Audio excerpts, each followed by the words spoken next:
యాత్రతో తనకి ఎలా మంచి పేరు వచ్చిందో డైరెక్టర్కి సేమ్ అదే విధంగా తీశాడు. ఇందులో అడ్వాంటేజ్ ఏంటంటే జీవ చేసిన క్యారెక్టర్, జీవ అసలు తన జగన్మోహన్ రెడ్డి హావభావాలు యాజ్ ఇట్ ఈజ్, అసలు తను ఎట్లా బిహేవ్ చేస్తాడు అనేది, ఎట్లా మాట్లాడతాడు ప్రతిదీ అంటే బాగా రీసెర్చ్ చేసి యాక్టర్ కూడా కొన్ని యాంగిల్స్ చూస్తే జగన్మోహన్ రెడ్డి లాగానే ఉంటాడు. యాక్టర్లు అలానే ఉంటారంటున్నారు కదా, కథ కూడా అలానే ఉంది అంటే కథ యాక్చువల్గా అది యాత్ర రాజశేఖర రెడ్డి గారి పార్ట్ ఎంత అది జనాలకు ఏం చేశాడు అనేది చూపించారు. తను చనిపోయిన తర్వాత జగన్మోహన్ రెడ్డి గారు టేకప్ చేసిన తర్వాత ఆ కాంగ్రెస్లో ఉన్నప్పుడు ఎట్లాంటి పరిస్థితులు ఎదుర్కొన్నాడు, తర్వాత ఆ పరిస్థితుల్ని ఎట్లా ప్రతిఘటించాడు అనేది చాలా క్లియర్గా అంటే ఒక జగన్మోహన్ రెడ్డి ఒక క్యారెక్టర్ మనకు బిహైండ్ ద సీన్స్ కొన్ని తెలియదు మనకి. యాత్ర ప్రజా సంకల్ప యాత్ర, ఓదార్పు యాత్ర చేసేటప్పుడు మనకు న్యూస్లో ఇట్లా తెలుస్తుంది, అంటే ఒక పిక్చర్ రూపంలో తెలియదు కదా, దాన్ని కళ్ళకు కట్టినట్టు డైరెక్టర్ బాగా చూపించాడు. జగన్ ఒక మాట మీద నిలబడే సిన్సియర్ వ్యక్తి అనిపించింది నాకు, చాలా బాగా నచ్చింది సినిమా అయితే మాత్రం. ఒక 2009 నుంచి 2014 వరకు ఆ నాన్నగారు చనిపోయే ముందు 20 minutes చూపిస్తారు, చనిపోయిన తర్వాత ఒక ఎమోషనల్ సాంగ్ ఉంటుంది. అది అయితే నాకు నిజంగా మళ్ళీ వైఎస్ఆర్ రాజశేఖర గుర్తొచ్చి నిజంగా అంటే ఎమోషనల్ అయ్యానన్న. ఇంకా తర్వాత కొంచెం మాట్లాడుకుంటే ఆయన చనిపోయిన తర్వాత ఆయన కోసం ఎవరైతే చనిపోయారో ఆయనకి ఓదార్పు యాత్రకి వెళ్తే కాంగ్రెస్ పార్టీ అది ఒక రాజకీయ యంత్రం అనుకుని దాన్ని ఆపడానికి ఎన్ని ప్రయత్నం చేసి అన్ని సీన్లు బాగా చూపించారు ఆ స్టోరీ ఘటన.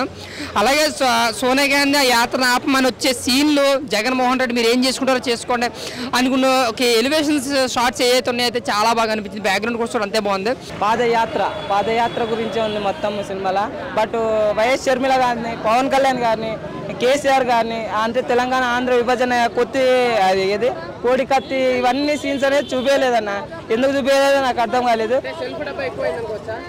అంటే దీంట్లో సెల్ఫ్ డంప్ అంటే కొద్దిగా ఉంది లేదని కాదు, బట్ మీడియాలో వచ్చింది జనాలు అనుకుంటున్నదే చూపించిండ్రు. మరి అంత డబ్బు అయితే కొట్టి అయితే చూపించలేదు. బట్ వీళ్ళ క్యారెక్టర్లు కూడా చూపించింటే బాగుండేది అనిపించింది.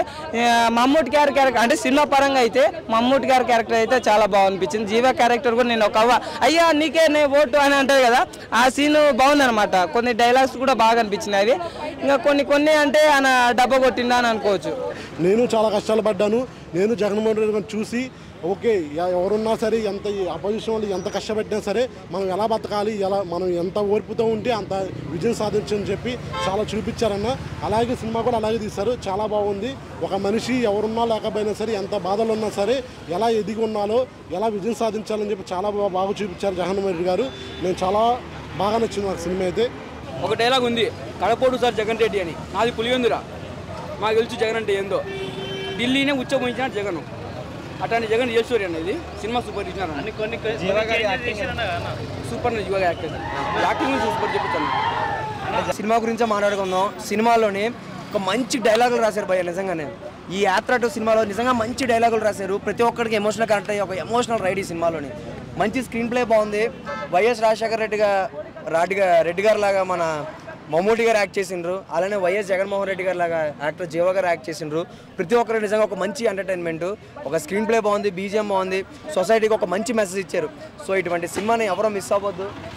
సినిమాలాగా చూడండి. పాలిటిక్స్ వేరు, దీన్ని బట్టి ఓటేద్దామని కూడా మార్చుకోండి. సినిమా పరంగా ఖచ్చితంగా 10కి అవుట్ ఆఫ్ ఖచ్చితంగా 8 points పడిపోతాయి. ఎందుకంటే ఈ సినిమాలో కూడా ఎవరిని కించపరచలేదు, ఉన్నట్టుగా తీశారు. ఫస్ట్ ప్రతి ఒక్కరికి ఇదే చెప్తున్నా, ఇది సినిమాలా చూడండి అన్న, అంతేగాని ఈ పార్టీ ఆ పార్టీ అని చెప్పి పార్టీ పరంగా అయితే ఎవరు చూడకండి. సినిమా నాకు చాలా బాగా నచ్చింది అన్న. జీవ గారి రోల్ కానీ, జీవ గారి పర్ఫార్మెన్స్ కానీ, జీవ గారి యాక్టింగ్ కానీ మొత్తం వేరే లెవెల్ ఉందన్న. అంటే జీవ గారిని చూసినప్పుడు నిజంగా నిజంగా మన జగనన్న లాగానే అనిపించింది. ఇంకోటి మమ్మూటి గారి యాక్టింగ్ కూడా చాలా బాగా ఉందన్న.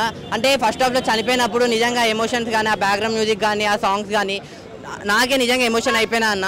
ఫస్ట్ ఈ సినిమాని ఎందుకు చూడాలంటే ముఖ్యంగా 2 reasons ఉన్నాయన్న. అంటే కాంగ్రెస్ పార్టీ నుంచి వైఎస్ఆర్ కాంగ్రెస్ పార్టీగా పేరు ఎలా మారింది, ఎందుకు మారింది, ఎవరు మార్చారు, అది ఫస్ట్ రీజన్.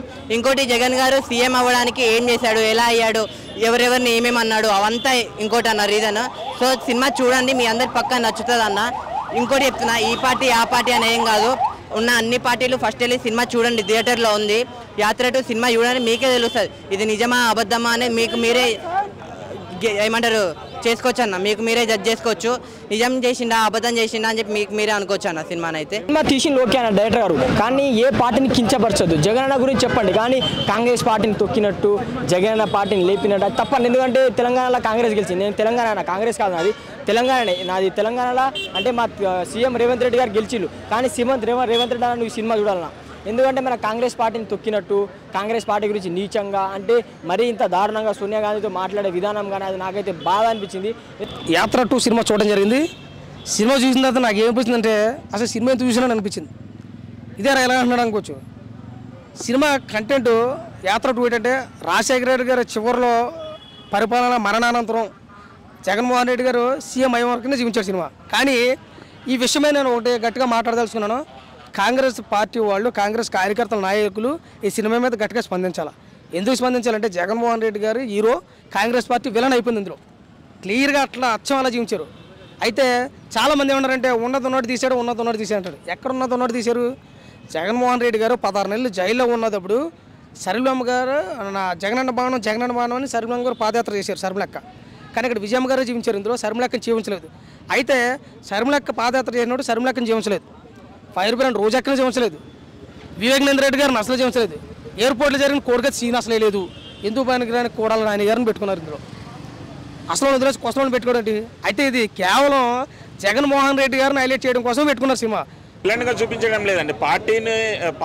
ఫస్ట్ పార్టీనే జగన్మోహన్ రెడ్డి విలన్ చేసి జైల్లో పెట్టింది 1.5 year. సో వాళ్ళే ఫస్ట్ సినిమాలు కూడా కొన్ని సీన్లు ఉంటాయి. అలాగే తన పార్టీకి ఇప్పుడు మన ఫ్యామిలీలో ఉన్న చనిపోతే ఓదార్పేత్ర చేయడం అది కామన్. ఇప్పుడు దాంట్లో డైలాగ్ ఉంటుంది మూవీలో, సోనియా గాంధీ రాజశేఖర రెడ్డి చనిపోయినప్పుడు వచ్చి వాళ్ళ మమ్మీకి కొడుకు ఓదార్పిస్తుంది, ఆమె వీళ్ళింటికి వచ్చి ఓదార్పిస్తుంది. అదే జగన్ చెప్తాడు మూవీలో, మీరు మా ఇంటికి వచ్చి ఓదార్పించినప్పుడు నేను కూడా మా ప్రజల ఇంటికి వెళ్ళి ఓదార్పించాలి కదా, నేనేం రాజకీయంగా యాత్ర చేయలేదని చెప్పేసి క్లియర్గా చూపించాను. దాన్ని వాళ్ళు రాజకీయం చేసి జగన్మోహన్ రెడ్డిని, ఈ చంద్రబాబు నాయుడిని అందరు కలిసి జైల్లో పెట్టి ఇంకా రెచ్చగొట్టినారు. అది జగన్మోహన్ రెడ్డి ఛాలెంజ్గా తీసుకొని ఒక సంకల్పం అనే ప్రజా సంకల్ప యాత్ర స్టార్ట్ చేసి ఒక సంకల్పంతో 2019లో ఎలక్షన్ బీభత్సమైన మెజార్టీతో అధికారంలోకి వచ్చినాడు. ఇంకా సెకండ్ హాఫ్ వచ్చేప్పటికి తను ఒక ఎంపీగా రాజీనామా చేసి సొంత పార్టీ పెట్టినప్పుడు జనాలకు కూడా 18 మంది ఎమ్మెల్యేలు రాజీనామా చేసినప్పుడు ఇవన్నీ కూడా నాకు చాలా బాగా అనిపించింది. ఇంకా కౌంటర్ విషయానికి వస్తే దీన్ని సినిమాగా చూస్తే మీకు చాలా బాగా నచ్చుతున్నా లేదు జగన్ ప్రభుత్వంగా లేదా తెలుగుదేశం ప్రభుత్వం ఇద్దరి మీద ఎవరు సెటర్లు వేసుకున్నారని చూస్తే కనుక కొంచెం అటు ఇటుగా ఉండొచ్చు మీకు.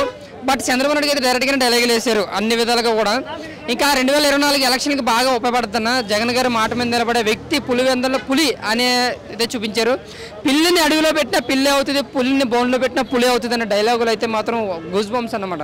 ఆయనకి ఇచ్చిన ఎలివేషన్ అయితే సూపర్. ఇంకా జీవా గారు యాక్టింగ్ అయితే మాత్రం నిజంగా యాజ్ ఇట్ ఈస్గా మన జగన్ గారిని దింపేశారు. ఆ నవ్వులో కానీ, ఆ దండం పెట్టడంలో కానీ, ఆ బాడీ లాంగ్వేజ్ కానీ, ఆ ఇన్నోసెంట్ లుక్స్, ఆ ఇన్నోసెంట్ స్మైల్ అండ్ ఎవ్రీథింగ్ కూడా వాట్ నెక్స్ట్ ఇంకా సూపర్ అనమాట. చాలా చాలా బాగా అనిపించింది. ఇంకా జీవా గారు ద గ్రేట్ యాక్టర్ అనమాట.